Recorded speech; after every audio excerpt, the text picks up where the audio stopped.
Williams was the kind of man who carried sorrow behind his calm smile. A gentle soul, deeply in love with children, but left broken when cancer took his wife 5 years ago. Since then, he raised his only son, Andrew, with quiet strength, trying his best to balance his work with fatherhood. But the truth was, Andrew needed more than just love.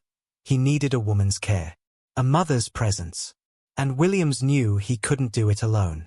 Clara, the chief house help, had been with the family for years. Loyal, strict, and protective. She managed the home with precision, but she wasn't exactly a nurturing figure for Andrew. That's why, one warm afternoon, when Williams met Linda at the local market, something shifted. Linda wasn't looking for a job. She was simply helping an elderly woman carry a basket when Williams noticed her. She had a vibrant look, bright eyes, tired hands, and a genuine smile. They talked briefly. Her kindness lingered in his mind. 2 weeks later, she was working in his home. From the moment Linda entered the mansion, Andrew became attached to her. She cooked his meals with care, packed his school lunch with little handwritten notes, and sang him to sleep when he had nightmares. Williams would often stand by the door and watch as Andrew laughed again. Laughed freely. It had been years. But Linda had a secret. She had a daughter, a little girl named Kate, just 5 years old. Linda lived in a small one-room apartment on the outskirts of town, barely enough for 2 people to breathe. The job at the mansion paid well, but not enough to afford a nanny or daycare. So, out of desperation, she began sneaking Kate into the mansion. Quietly, discreetly. While Clara was busy with errands or Williams was away at work, Kate would sit quietly in the pantry, drawing pictures and whispering to her mother during breaks. Linda knew the risk. If her boss found out, she could lose everything. But what choice did she have? One rainy evening, Linda returned home with Kate after work, only to find her belongings thrown outside. Soaked. Her clothes, her mattress, her daughter's school books, all lying in the mud. The landlord stood by the doorway, arms crossed coldly. "You think this is a charity home? You haven't paid your rent in 2 months. I warned you. You can't stay here anymore." Linda begged. She cried. But the door slammed in her face. With nowhere to go and night already crawling in, Linda wrapped Kate in her old scarf and carried her in the darkness. The only place she could think of was the mansion, but she knew she couldn't walk through the front door. So she crept through the side gate and found a corner near the garage. She knocked softly on the back door and waited. Clara opened. "What are you doing here, Linda?"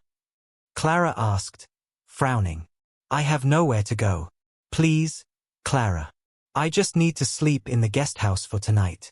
It's just for Kate, please." But Clara's heart had no space for pity. "This is not a charity home. You brought this on yourself.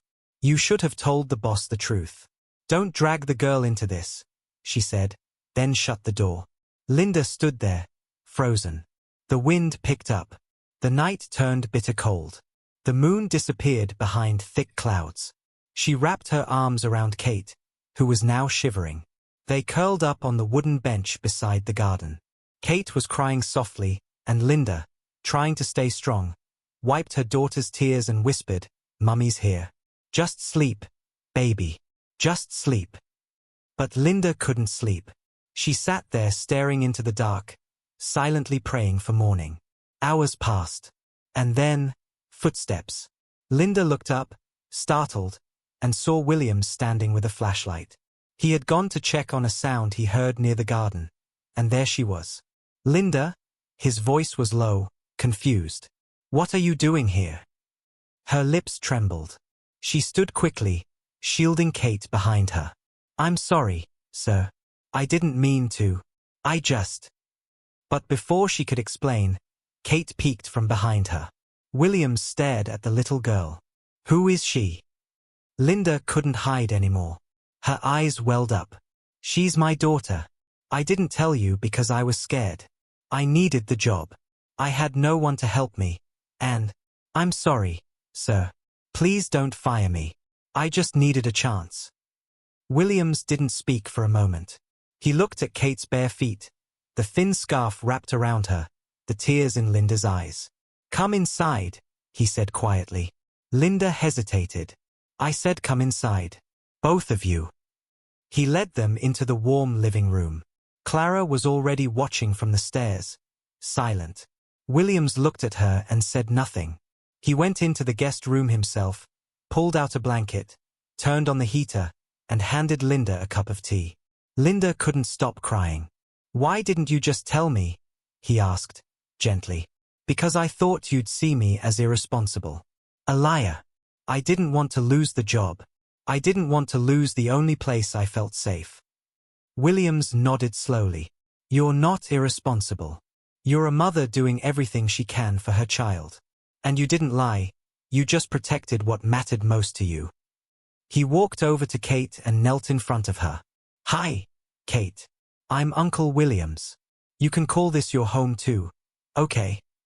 The little girl nodded slowly, her fingers clutching her mother's gown. That night, Linda didn't sleep on a bench. She slept in a warm bed, beside her daughter, under a roof she never expected to find kindness from again. And for the first time in years, she felt seen. Not as a worker, not as a burden, but as a human being, worthy of love, respect, and dignity. The morning after that stormy night, sunlight gently broke through the curtains of the guest room. Linda stirred, disoriented. For a moment, she forgot where she was, until her eyes landed on Kate, still fast asleep in her arms, her tiny chest rising and falling peacefully. For the first time in weeks, she wasn't cold. She wasn't afraid. There were no walls pressing in, no knocks demanding unpaid rent, no fear of eviction or judgment. Just warmth, just silence, and a door, which slowly creaked open. It was Andrew. He stepped in, barefoot, holding a small teddy bear. He stood at the edge of the bed, staring at Kate. "Is she your daughter?" he asked quietly. Linda sat up, unsure how to respond. "Yes, her name is Kate." Andrew blinked. Then, in a soft voice, he said, "Can she come play with me when she wakes up?" Linda's heart clenched. It was such a small question. But in it, she heard everything. The loneliness he had masked, the longing for a sibling, the silent ache of a boy who had lost his mother too soon. Linda nodded slowly. "Yes, baby. She would love that." That morning, as Williams sat in his study with a coffee cup untouched, his thoughts drifted to the night before. He'd never asked Linda about her past. Never imagined she was carrying a whole world within her. A world of motherhood, sacrifice, and silence. He remembered the way she cried in his arms. Not loudly, but with the kind of cry that came from years of holding it all in. He stood up, went to the kitchen, and found her washing dishes. Kate sitting quietly by the corner, playing with crayons. "Linda," he said gently. She turned, startled. "Sir, I was going to make breakfast." He raised his hand. "Please, sit." She obeyed. There was a silence between them, heavy, but not uncomfortable. "I owe you an apology," Williams said. Linda's eyes widened. "Sir, I've lived in this house blind. Blind to how much you've been carrying. You looked after my son like he was yours. And I never once thought to ask about your life." Linda lowered her eyes. "I didn't want you to feel sorry for me." "I don't feel sorry," he said. "I feel ashamed that you had to hide something so beautiful. Your daughter is a blessing, not a burden." Tears pricked her eyes again, but this time, they didn't fall from fear. They fell from being seen, from being acknowledged, from being valued. In the days that followed, Kate and Andrew became inseparable.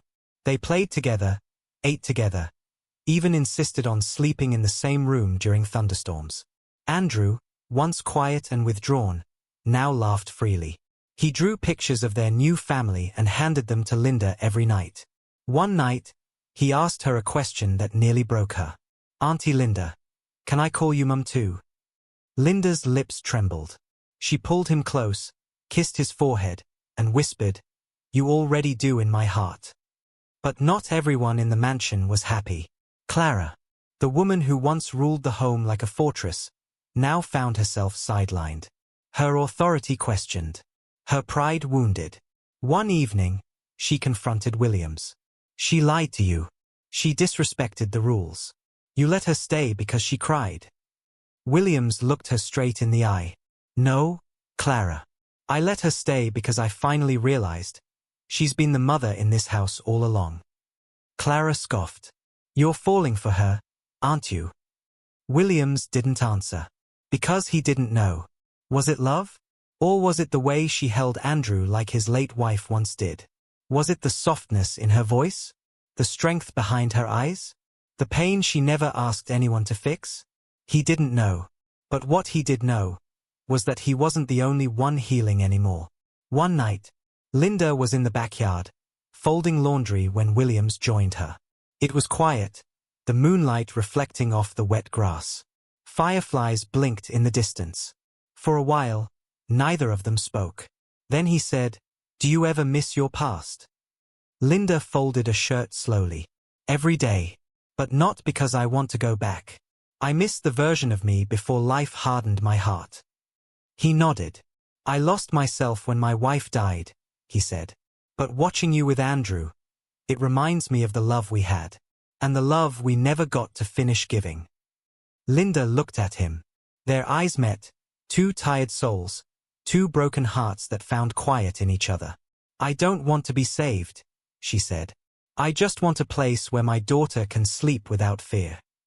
He reached over and gently took the shirt from her hands. "Then let this be that place." Life inside the mansion began to change. Laughter echoed through the corridors again. The smell of Linda's cooking greeted every morning with warmth. And for the first time since his wife's death, Williams no longer dreaded waking up to silence. But not every heart adjusted so easily. Clara was unraveling slowly. She had devoted over a decade to this household. Through births, funerals, family feuds, and lonely Christmases, she had been there, silent, loyal, unseen. She had buried her own dreams to serve. And now, she watched as a younger woman with a hidden child stole the affection she had waited years to earn. She began to speak less, watch more, and then, she began to dig.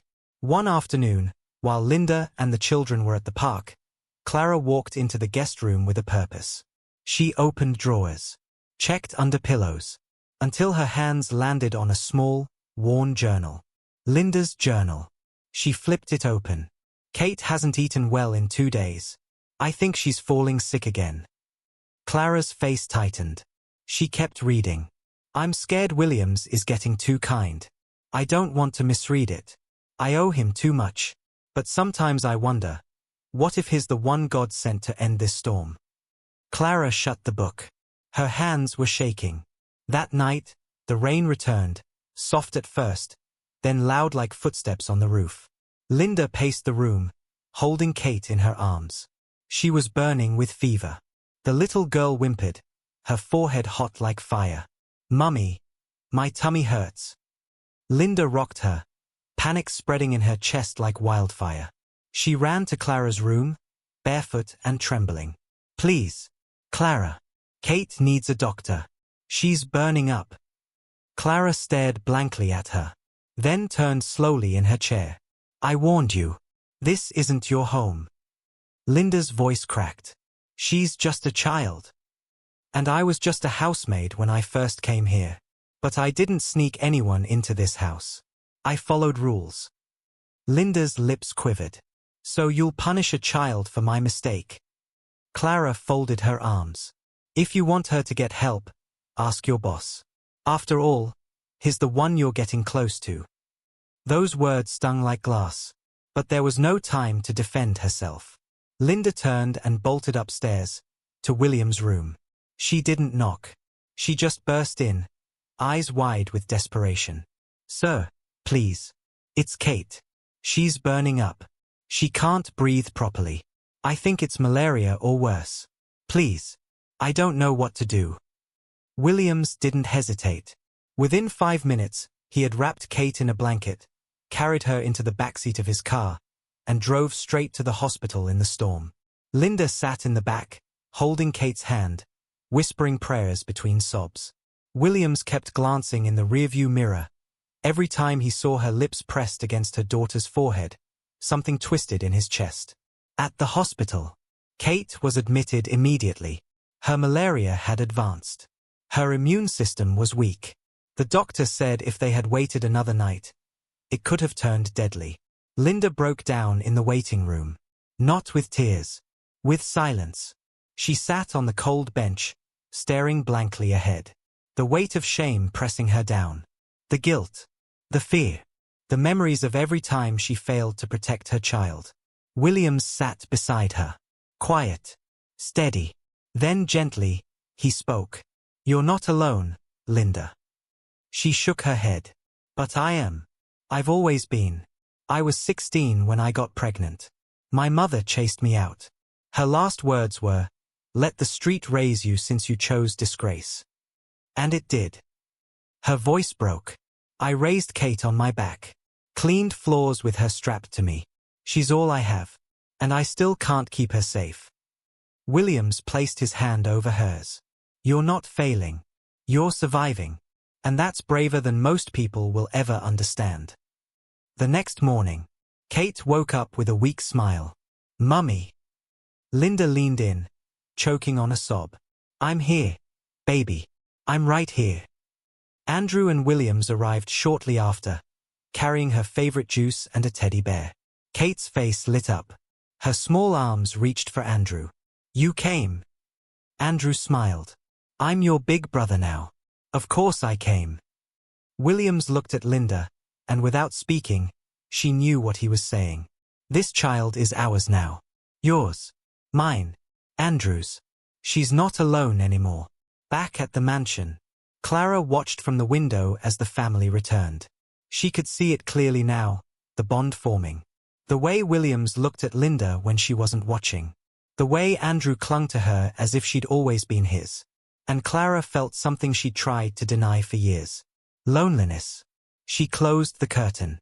For the first time in a decade, she realized she had built a house, but never a home. Later that night, Linda was putting Kate to sleep when she heard a soft knock. She opened the door. Williams stood there, holding a cup of warm tea. "I thought you might need this," he said. She smiled faintly, accepting it. For a moment, they just stood there, two tired hearts, one storm closer to healing. "I thought I came here to work," Linda whispered. "But it feels like I was brought here to find a family." Williams stepped closer, his voice low. "I thought I had lost mine forever. But now, I feel like maybe I've just been waiting." They didn't touch. They didn't kiss. But their eyes spoke louder than any words. And in the quiet, Linda felt it. She wasn't alone anymore. Not just in the house, but in the world. The days that followed were calm, but not quiet. Though Kate had recovered and joy returned to the mansion, there was a strange energy hanging in the air. Like the moment before thunder. The moment before a truth breaks free from the place it's been hiding. And that truth was Clara. She moved through the house like a ghost, there, but not present. She didn't shout, didn't complain, but her silence was louder than anything she had ever said. And Linda noticed. One evening, Linda found her sitting alone by the laundry room, staring at a photo tucked between the pages of a Bible. It was faded. A young girl, maybe 19, holding a newborn baby, barefoot, beside a thatched house. Linda paused. "Clara." Clara didn't look up. "You think you're the first woman to be abandoned with a child?" Linda froze. Clara continued, voice low. "That girl was me. I was 16 when I gave birth. The father was a married man. My mother cursed me. My father beat me until I bled. I ran. I worked. I bled some more. And then, one night, my baby got sick." Her hands trembled. There was no hospital. No car. Just me, and a 2-hour walk. But by the time I got there, she was already cold. Linda stepped back, stunned. "I buried her with my own hands," Clara whispered. "In a shallow grave. Alone. And I never let myself cry after that day. Because the world taught me that softness was weakness." A tear slipped down her cheek. "But when I saw you with your child, hiding her, carrying her, choosing her above your pride. I envied you. I hated that I saw myself in you. Only you got a second chance. Linda's voice cracked. I didn't know, Clara. I didn't know you carried all that. Clara turned her face away. I don't want your pity. It's not pity, Linda whispered. It's understanding. The silence between them wasn't sharp anymore. It was soft, heavy, and for the first time since she arrived, Linda reached out and held Clara's hand. Meanwhile, William stood on the balcony that night, watching the stars. He had been feeling something strange in his chest lately. A tightness, a sharp pain that came and went. He had brushed it off as stress, exhaustion. But something in his gut told him otherwise. He looked down at the courtyard, where Kate was chasing Andrew in circles, both of them laughing until their legs gave way. And then he looked up and saw Linda watching them from the window. His heart skipped, not from fear, but something deeper. Love. Not a loud kind. Not the kind that sings ballads or sweeps women off their feet. But the quiet kind. The kind that feels like home. He went back inside and took out an old photo album. His late wife. Their wedding. Andrew as a baby. He smiled, then winced. The tightness returned. This time stronger. He clutched his chest and dropped to one knee. Later that night, Linda found him sitting alone in the study, pale, his breathing shallow. So? He looked up, forcing a smile. I think I need to see a doctor. At the hospital. The tests were swift. The diagnosis, terrifying. Williams had been ignoring warning signs of a failing heart. Years of grief, stress, and neglect had weakened his body. The doctors said he would need treatment immediately. Surgery was an option, but risky. Delay could be fatal. Linda stood by the door, frozen. What are his chances? She asked, her voice barely above a whisper. The doctor looked her in the eyes. Without surgery? He has weeks. Maybe a month. Back at the mansion, Linda couldn't sleep. The thought of losing him, this man who had given her shelter, trust, hope, was unbearable. She watched him from the kitchen doorway as he sat with Andrew, pretending nothing was wrong. Still smiling. Still carrying the world on his back like he always did. Later that night, she confronted him. You're not allowed to leave us, she said, tears in her eyes. He chuckled softly. I don't plan to. I mean it. He looked at her. And then, finally, he let it out. The fear, the weakness, the weight. I'm tired, Linda. I'm so tired. Some days I wake up and wonder if I've done enough. If Andrew will be okay. If I die tomorrow, what will I leave behind? Linda stepped forward. You'll leave behind love. You think that's enough. It is when you've known what it feels like to grow up without it. She reached for his hand. I don't care if you're sick. I don't care if it's risky. I care that you fight. For Andrew. For yourself. For us. He blinked. Us. She didn't take it back. Yes. Us. This strange, unexpected little family. Me. Kate. Andrew. You. We're not perfect. But we're not broken either. Williams didn't reply. He just pulled her into his arms. Not passionately. Not like in the movies. Just desperately. Like a man afraid to be alone. Like a woman tired of being strong. A week later, Williams was wheeled into surgery. Linda sat with Andrew and Kate, hands tightly locked in prayer. Clara stood nearby, pacing quietly, muttering verses under her breath. They didn't speak, but each carried the same fear in their chest. Hours passed. Then, the doctor appeared. His eyes were soft. The surgery went well. He's stable now. You can see him soon. Linda broke down, sobbing into Clara's shoulder. This time, Clara held her tightly. No resentment. Just two women, finally letting go.